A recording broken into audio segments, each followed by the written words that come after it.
Hello guys, good morning. आज गेलो मस्त तुलसीमध्ये नाश्ता करण्यासाठी. सकाळी उठल्या मस्त इडली वगैरे खाल्ली आणि दोघं गेलो मस्त राऊंड मारायला.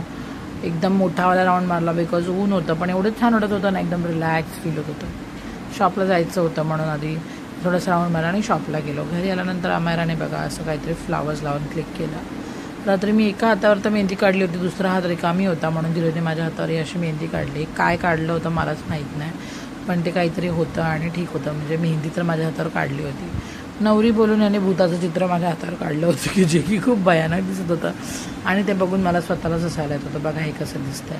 वेणी काढली आहे त्या बाईची आणि ती बाई एकदम भूतासारखी दिसती आहे. तर मग फायनली असं क्लिक करून आम्ही टाईमपास केला आणि मग रात्री आठवलं की अरे मी तर नेलपेंटच नाही लावली आहे, म्हणून मग धीरजची हेल्प घेतली आणि हाताला नेलपेंट लावली. मी लावल्याबरोबर ह्या दोघींना पण लावायचेच होते. नेक्स्ट डे मॉर्निंगला मस्त उठले. थोडंसं लेटच झालं आम्हाला उठायला. मग हे असं ताट रेडी केलं ज्याच्यामध्ये मला धीरेने हेल्प केली आणि मग शॉपमध्ये गेले बिकॉज माझं सगळी व्हॅनिटी शॉपमध्ये होती.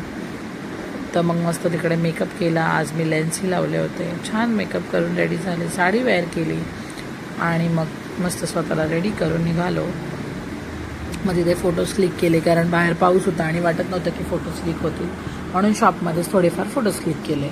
फोटो क्लिक केल्यानंतर ठरवलं आता काय करायचं, जायचं का. मग ठरवलं फायनली पाऊस थोडासा कमी झाला म्हणून आम्ही फायनली निघालो.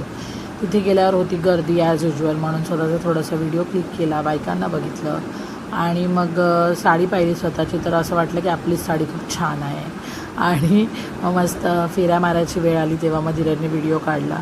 त्याला मी सांगत होते की बुमरँग करू नको, तरी पण त्याने माझं बुमरँगच काढलं आणि जे मला पोस्टच करावं लागतं बिकॉज दुसरी कोणती क्लिप त्याने काढली नाही. मग वडाला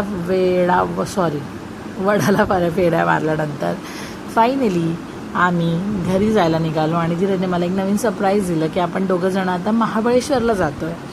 आणि हे खरंच ॲक्च्युली माझी सरप्राईज होतं बिकॉज आम्ही नेक्स्ट डे किंवा त्याच्या नेक्स्ट डे निघणार होतो आणि त्याच दिवशी मला दुपारी आणि सांगितलं आणि मी ठेवला होता उपवास. तर मला प्रश्न पडलेला की मी ट्रॅव्हल कसं करणार आहे. मग काहीच कळालं नाही काय करायचं. मग नंतर घरी गेलो, पाऊस होता, मस्त चेंज केला आणि निघालो.